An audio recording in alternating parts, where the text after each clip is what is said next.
Hello friends, ये सब मैं शिवा में एक बार आपका फिर से हार्दिक अभिनंदन है।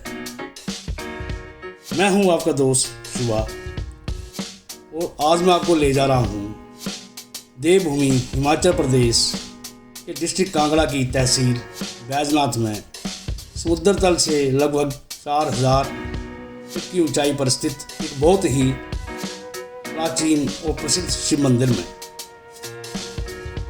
मंदिर परिसर से लगभग 100 स्टेयर्स नीचे उतरने पर ये बिलवा नदी की बाईं तरफ माता की गंगा का मंदिर है।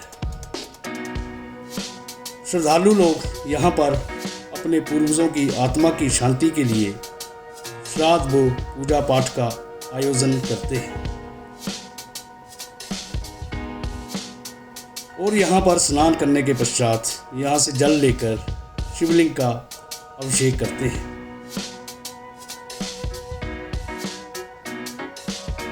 इस मंदिर में सड़क व रेल मार्ग के अलावा हवाई मार्ग से भी पहुंचा जा सकता है। यहाँ से गग्गल एयरपोर्ट की दूरी मात्र 55 किलोमीटर है। धौलाधार पर्वत श्रृंखला की तलहटी में बसा ये बहुत ही सुंदर और रमणीक स्थल है। यहाँ पर घंटों खड़ा होकर यहाँ की खूबसूरती को निहारा जा सकता है।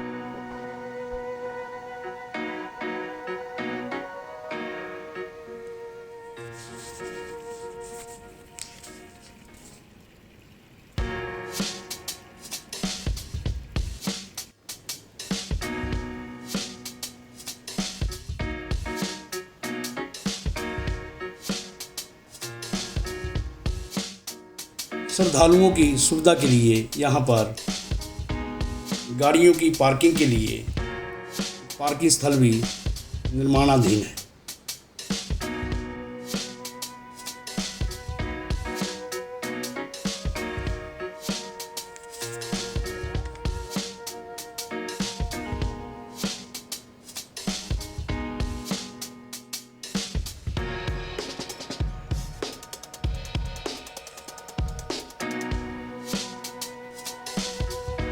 यहाँ से 200 मीटर की दूरी पर कानपुर की तरफ माता काली का मंदिर स्थित है।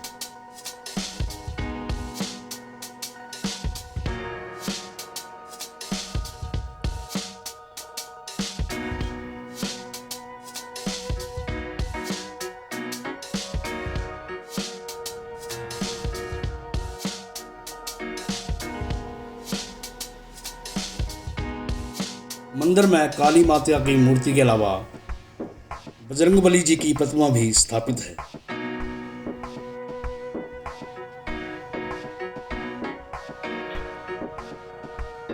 मंदिर से नीचे ये पपरोला और बैजनाथ का प्रसिद्ध शमशान घाट है।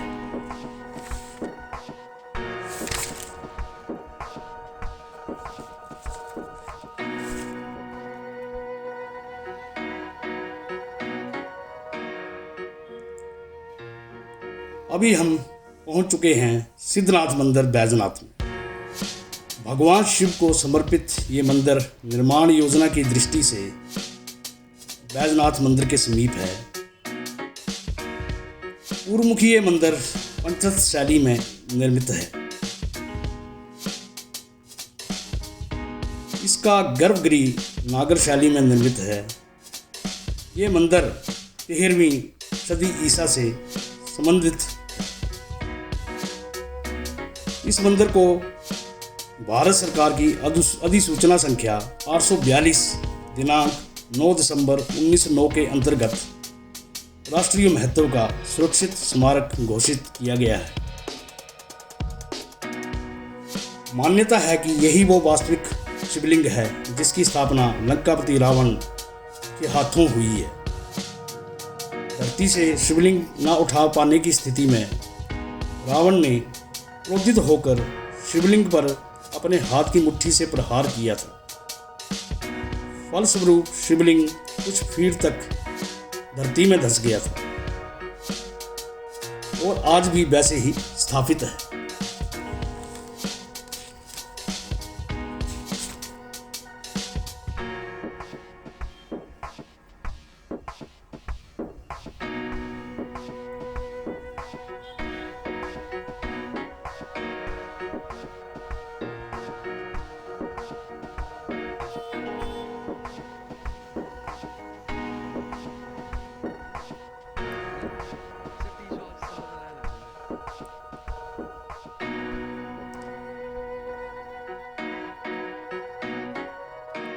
मेरी दाहिनी तरफ मुख्य मंदिर के लिए गाड़ियों का पार्किंग है। पार्किंग चार्जेस पर व्हीकल 30 रुपये है। मंदिर में प्रवेश करने से पहले एक छोटी सी मार्केट है। यहाँ प्रसाद व मंदिर से संबंधित मेमेंटोस, फोटोज, पोस्टर इत्यादि खरीदे जा सकते हैं। एक मान्यता के अनुसार इस मंदिर में शिवलिंग की स्थापना पांडवों ने अपने वनवास के दौरान की थी। दूसरी मान्यता के अनुसार रावण को तीनों लोकों पर राज्य करने की तमन्ना में रावण ने कैलाश पर्वत पर घोर तपस्या की और एक एक करके अपने 9 शीश भगवान शिव को अर्पित कर दिए। जब रावण 10वां शीश अर्पित करने लगा, भगवान शिव ने खुश होकर वर मांगने को कहा। अन्य वरों के साथ साथ रावण ने शिव को लंका ले जाने की इच्छा जाहिर की। भोलेनाथ लंका जाना नहीं चाहते थे, क्योंकि लंका ब्राह्मण परशुराम ने जीतने के बाद दान कर दी थी। मगर वरदान दे देने के बाद मजबूरी में भगवान शिव ने रावण को शिवलिंग के रूप में लंका ले जाने की आज्ञा इस शर्त पर दी कि वो शिवलिंग को यहाँ से सीधा लंका में ही जाकर भूमि पर स्थापित करे। रावण शिवलिंग लेकर जब इस स्थान पर पहुंचा तो लघु शंका के लिए उसने बैजू नामक चरवाहे को शिवलिंग थोड़ी देर पकड़ने के लिए कहा और हिदायत दी, इसे वो जमीन पर बिल्कुल न रखे। बैजू ज्यादा देर तक शिवलिंग का भार सहन नहीं कर सका और उसने इसे भूमि पर रख दिया, जिसे बाद में रावण लाख कोशिश करने के बाद भी हिला भी नहीं सका और शिवलिंग यहीं पर स्थापित हो गई।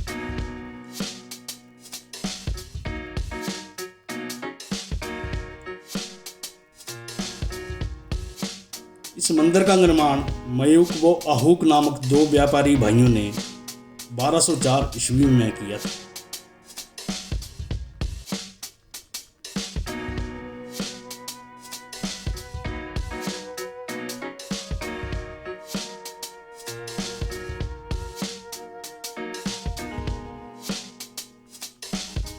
महमूद गजनवी ने भारत के अन्य मंदिरों के साथ बैजनाथ मंदिर को भी लूटा। सन 1540 ईस्वी में शेरशाह सूरी की सेना ने मंदिर को तोड़ा, जिसका फिर से जीर्णोद्धार 1783 से लेकर 1786 ईस्वी में संसार चंद द्वितीय ने करवाया।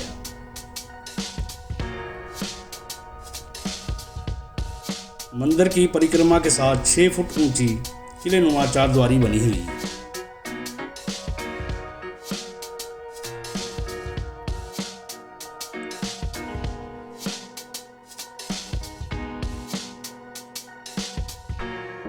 कोविड पैंडेमिक के चलते मंदिर में बैरिकेडिंग की गई है, लिहाजा हम मंदिर की परिक्रमा नहीं कर पाएंगे। यहाँ इस मंदिर में मेन शिवलिंग के अलावा कुछ अन्य छोटे मंदिर भी स्थापित हैं, जिसमें एक मंदिर में राधा कृष्ण जी की मूर्ति है और बाकी मंदिरों में छोटे शिवलिंग स्थापित किए गए हैं।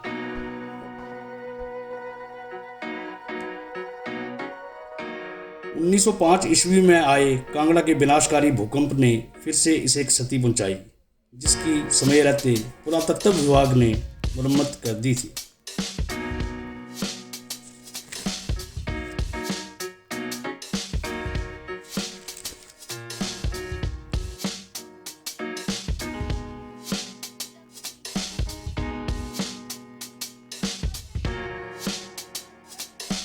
आज से 5 दशक पूर्व यहाँ पर रावण दहन का आयोजन किया जाता था।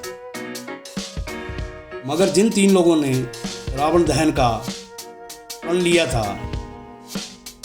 उन तीनों की 3 साल के भीतर ही आकस्मिक मृत्यु हो गई।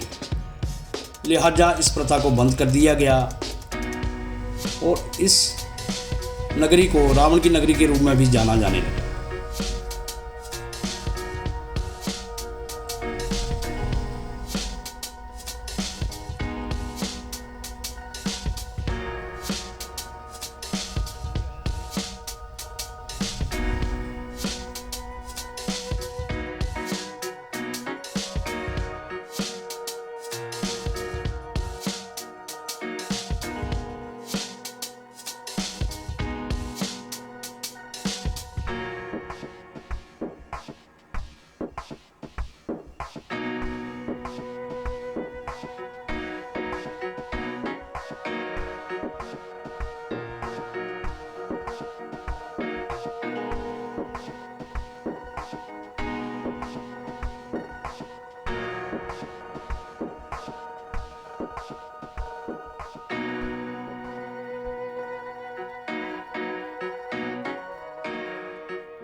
यहाँ पर श्रद्धालुओं को ठहरने के लिए एक धर्मशाला भी है, जहाँ पर बेड का चार्ज 70 रुपये पर डे है। ये बैजनाथ की एक छोटी सी मार्केट है। इस मार्केट की एक विशेष बात है कि यहाँ पर कोई भी स्वर्णकार यानी गोल्ड स्मिथ या आभूषण की दुकान नहीं है।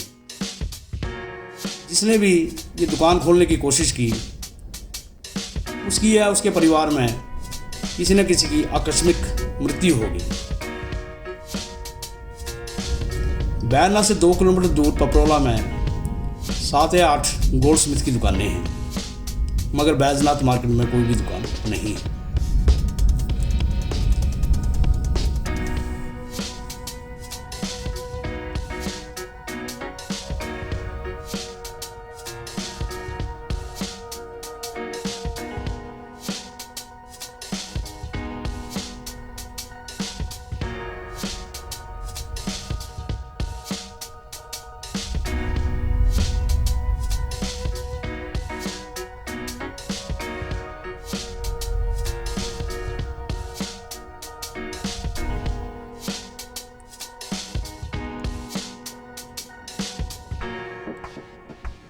मेरे सामने ये बैजनाथ का सिविल हॉस्पिटल है।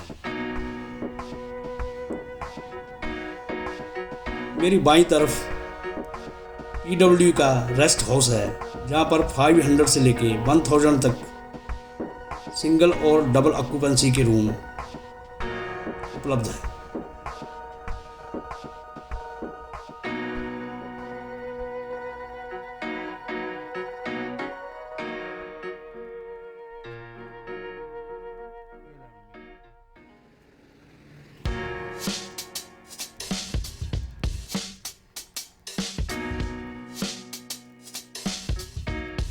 बैजनाथ मंदिर से 1 किलोमीटर की दूरी पर ये प्रसिद्ध नाग देवता का मंदिर है। ये पठानकोट मंडी नेशनल हाईवे 154 पर दाहिनी तरफ स्थित है। बुजुर्ग लोग बताते हैं कि नाग देवता कई बार रोड के बाईं तरफ पठानकोट से जोगिंदरनगर जा रहे नैरो गेज रेल ट्रैक के ऊपर लेटे हुए दिखाई देते थे, जिस वजह से ट्रेन को कुछ समय तक रोकना पड़ता था।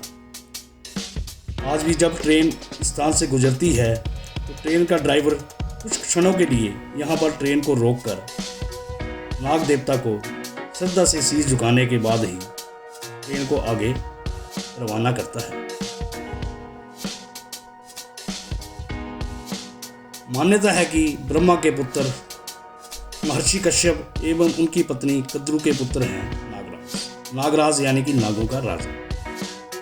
महर्षि कश्यप की 4 पत्नियों में से पहली पत्नी से देवता पैदा हुए, दूसरी पत्नी वनिता से गरुड़ पैदा हुए, चौथी पत्नी से दैत्य और तीसरी पत्नी कद्रू से नाग पैदा हुए।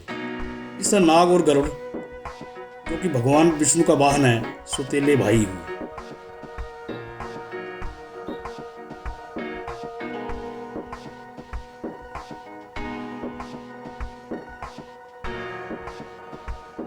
नाग देवता मंदिर से 15 मीटर ऊपर गरुड़ बाण है।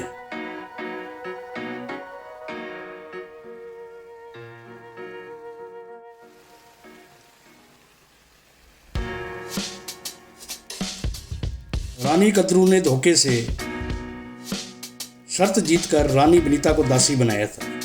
इसी दासा से मुक्ति के लिए गरुड़राज ने नागों को बांधना शुरू किया। गरुड़ और नाग एक दूसरे के कट्टर दुश्मन हैं।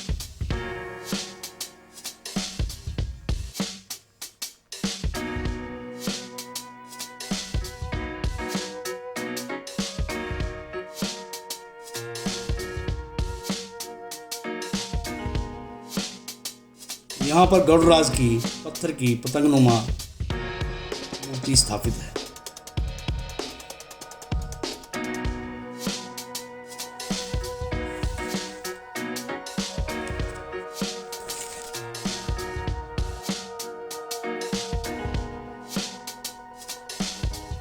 यहाँ पर कुछ क्षण खड़े होकर सामने के मनोहारी दृश्यों को निहारा जा सकता है।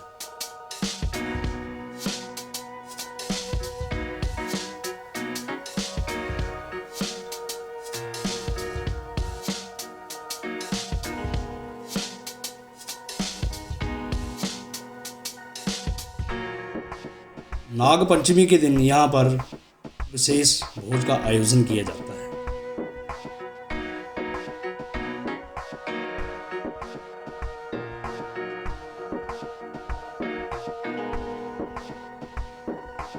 नाग मंदिर से मात्र 100 मीटर की दूरी पर बैजनाथ की तरफ ये एक भव्य व सुंदर गुरुद्वारा है। इसका निर्माण 1966 ईस्वी में किया गया, जबकि इस भूमि का अधिग्रहण भारत पाक विभाजन से पहले कर लिया गया था। यहाँ पर श्रद्धालुओं के ठहरने व खान पान का विशेष प्रबंध है।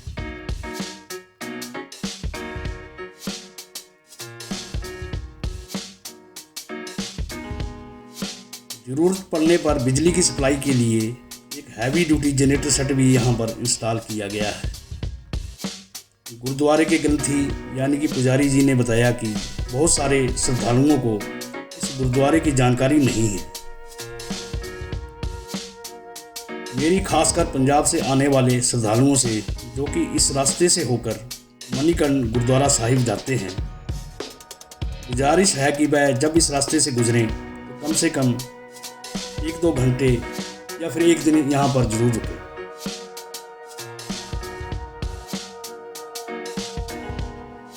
मुझे पूरा विश्वास है कि यहाँ पर रुककर उन्हें धरती पर स्वर्ग की अनुभूति महसूस होगी।